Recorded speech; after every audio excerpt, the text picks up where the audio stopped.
Sylvia, your hostess to the world of STEM, and today I'm here with the newly appointed permanent CEO of the Girl Scouts, Miss Sylvia Acevedo. Hi everybody. Hi Emily. It's really great to be here. It's great to be here too. So first I just wanted to start with your background. So could you tell a little about your childhood and the role that the Girl Scouts played in your childhood? Sure, happy to do so. So I grew up in southern New Mexico in a small town at the time. And girls like me didn't really even have a chance to have a lot of extracurricular activities. But thanks to the Girl Scouts, I got to have some really good hands-on activities. I got to earn badges for cooking and for science. After that, I started taking more science and math classes. And then that gave me the confidence, thanks to Girl Scouts, of pursuing engineering at a time when girls like me weren't even going on and studying to be engineers. In fact, when I talked to the college counselor and told her I wanted to be an engineer, she said, girls aren't engineers. And I said, thanks to Girl Scouts, if I can cook, I can do science, I can be an engineer. And so thanks to Girl Scouts, I had the persistence and the interest and the confidence to go on, and I became an engineer. And my first job after graduating from college was as a rocket scientist at NASA's Jet Propulsion Labs in Pasadena, California. And I worked on the Voyager mission that went by Jupiter and its moons Io. Going off of that and studying engineering, what's your educational background? So I got an undergraduate degree in industrial engineering from New Mexico State University. And then I went on to Stanford University in Palo Alto, California. And I got my master's in engineering from Stanford University. From your STEM education, how did that lead you to the careers that you've had in your life? And could you speak about, in addition to the rocket scientist, what those careers have been? So I was really lucky. When I was in high school, I applied for an engineering scholarship. And at the time, that engineering scholarship, they didn't even ask for your gender because they just assumed boys were going to get it. And when I got the highest grade on it, 2 engineers came to interview me because they didn't believe I had filled out the form and answered the questions myself. So they grilled me on a lot of things, and finally they were convinced I was the one that had answered the questions, and so they gave me that scholarship. But what was so great about that scholarship is in the summers there was an internship at Sandia Labs, and it was an engineering internship. So I got to do all sorts of fun, hands-on internships from test engineering, human factors engineering. There's a variety of different design engineering. I love that opportunity. So I got kind of a hands-on view of engineering. And then when I graduated, I got my first job at NASA, at JPL, Jet Propulsion Labs. And I really enjoyed that. And then I went to Stanford and I earned my master's. After that, Palo Alto, Stanford is right in the middle of Silicon Valley, and it was booming. So I said, while I liked rocket science a lot, I really saw a great opportunity in the future in computers. So I started working at IBM, and that led to other opportunities like at Apple, and also in software. So what I did is I used my technical background, and I was able to do different types of engineering, in hardware, also in software like Autodesk, and then in distribution, when I started working in Dell, I started doing sales and distribution at Dell. And then after that, I kind of maybe having sold all those cookies, I had an entrepreneurial bug, and myself and 3 men started a software company, which we sold. That's incredible. And with all your experience, how did that prepare you for your current job? And could you speak a little bit about your current job and what a typical day is like being the CEO? Well, that's great. I'd love to do that. I didn't realize how impactful Girl Scouts was in my life until in the mid-2000s. I got a call from Stanford University in their history department, and they were wanting to know how come I was one of the first Hispanic, male or female, who have ever gotten a graduate engineering degree from Stanford. And they kept saying, so how did you have that interest? And the more they kept asking me, I realized how fundamentally important Girl Scouts was to me. Because at a very young age, I developed an interest in science, earning my science badge. I developed the confidence that allowed me then to take science classes and math classes, all my schooling, so then I was prepared to go and study at Stanford at the highest levels. So then I realized, my goodness, Girl Scouts did so much for me. How can I give back? So I got on the national board of the Girl Scouts, and I was on the national board for 8 years. And then last year they asked me to step in as interim, and just recently they asked me to step in and be full-time.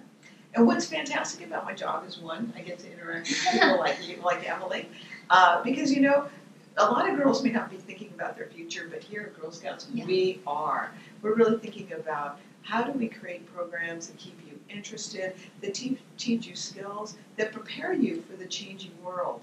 So we have a big focus on science, technology, engineering, and math, also in outdoors, financial literacy through our entrepreneurship, through our cookie program, and also life skills. So we focus on those things, and we're always trying to figure out how can we reach more girls. Because I know from personal experience, Girl Scouts meant so much to me and changed the trajectory of my life. I want to make sure that we're offering Girl Scouts to all girls that want to be part of it. And I think Girl Scouts oftentimes, as you said, girls don't have those opportunities to really, there's no other organization like the Girl Scouts that exposes girls to everything. Usually it's just focused on one specific area, but the Girl Scouts allows girls to realize how all these areas connect. Absolutely. And the other thing that's so great about Girl Scouts is that we teach you some program skills, and so you learn that. But we're always asking you to take action. And so you're an exact example of that, taking action. You learned a skill, but now we're asking you to take action. What do you hope that the Girl Scouts can achieve by incorporating STEM more heavily into what the Girl Scouts does? Science, technology, engineering, math, STEM is just really the way we're living our lives more and more. And a lot of women, a lot of girls, we are users of technology, but not programmers of technology.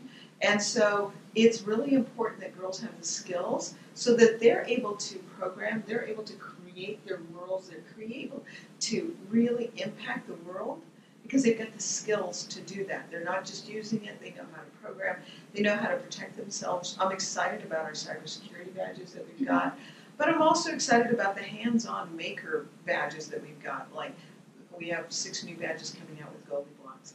But that is just so important of how do you create the world around you, and in today's global economy that is becoming more and more technology-based, girls have to have the skills and the confidence to be able to impact that world, and that's what we're preparing them for at Girl Scouts. That's awesome. I know you mentioned a few of the badges, but could you speak about some of the badges that the Girl Scouts currently has that have to do with STEM, and some of the new badges that might be in the works? We're really excited about a variety of our badges. So, for example, we're working with NASA. We've got tons of great NASA badges. In fact, we've got a lot coming out around the total eclipse on August 20th. We're coming out with robotics badges, and so often Girl Scouts are winning the all-girl competitions or just the robotics competitions with all-girl teams, and they're all Girl Scout teams, but we've never given badges for that, so I'm so excited that we've got badges coming out with that. And then we've got new cybersecurity badges coming up. We've got our Goldie Blocks. We have our citizen science badges that are coming out. So we're really thrilled getting girls the program skills, but then the take action aspect of it, all with the caring adult, providing guidance and mentoring. We really are excited and enthusiastic about the opportunity. And I know with our computer science badges, so many girls want to do hackathons, so we're going to have to figure out how we can do that.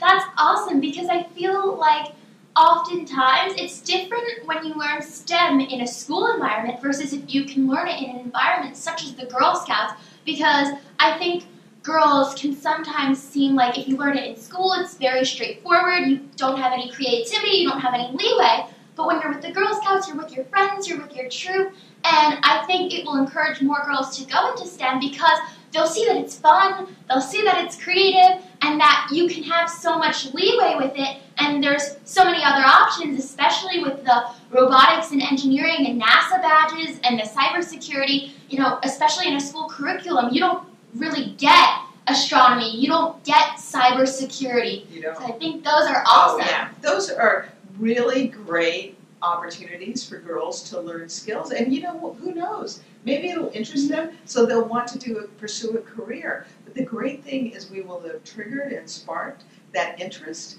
that they have, so that they can prepare themselves by taking the right kind of classes, so that then they have those opportunities in life. So we're real excited about that. Of course, we'll never get away from outdoors. We'll never get away from our entrepreneurship program, the flagship cookie program, or our life skills. But we're so excited the way we're amplifying and expanding our STEM program, because that's really, a lot of girls are saying to us, that's really what we want. That's awesome that girls are saying that. Yes. But in your opinion, why do you think we need more girls in STEM in our world today? It kind of gets back to, think about everything you're interacting with that is digital. And I bet many of you have thought, boy, I wish they did something different, or I wish, a lot of girls have said, I really don't like the way that the keyboards are structured, especially if they have fingernails. You know what? Change that. But you can't change that unless you are able to code, or unless you're able to design. So instead of just being a user, be somebody who is programming, be somebody who is designing. I think so as well. But I noticed that you have your own badge there, your specialized badge. Do you want to speak a little about what your badge means to you? So one of the great things about being the CEO of Girl Scouts is you get your own badge. And so mine, it tells my Girl Scout story. So when I was a young girl, I looked at the stars, and thanks to me looking at the stars and my troop leader noticing me, she's the one that said, Sylvia, you should earn a science badge. And so she coached me, and because I just wanted to earn a cooking badge like my friends. But she coached me, and I did earn my science badge by making a homemade rocket from an Estes kit, and that's the little rocket there. My first job out of college was working on the Voyager 2 mission, which went by the planet Jupiter. So this is the planet Jupiter on my patch. And I analyzed a lot of data, did a lot of algorithms. Now I'd probably be working at Apple or Facebook. But back then, I was doing rocket science. In the middle, at the beginning of every science, everything goes down to an atom level. And in the middle of an atom, and what powers an atom is its nucleus. So for me to make that point, what powers me is Girl Scouts. So my nucleus that powers me is the Girl Scout trefoil, so Girl Scouts. And then I love math, and so I have my favorite 3 math symbols. One is sigma, which is at the bottom, and that means summation. I love to add numbers. Whenever I see a row of columns, I can't help myself but to add them. The other one is pi, and the reason that matters is that 2 pi r is the circumference of a circle. And I made for my sewing badge, I made my own gym bag that was round on the ends. And there wasn't a pattern, so I had to design it. And my mom asked me, how do you know how much material you need? And I said, Mom, it's okay, I've done the math. And she's like, you've done the math? I said, yeah, it's 2 pi r. And she's like, I'm glad you like math, Neha.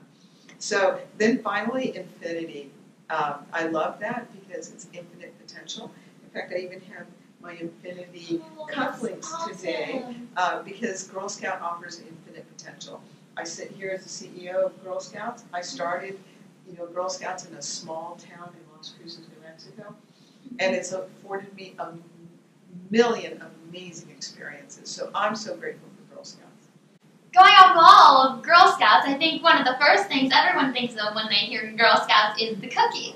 So we were all wondering if you could share what your favorite cookie is. I have to admit, I do have a favorite cookie, and it's mint. I love thin mint cookies. I want to thank Miss Acevedo for spending her time with us today. And again, I'm STEMilyK, your hostess to the world of STEM. Bye!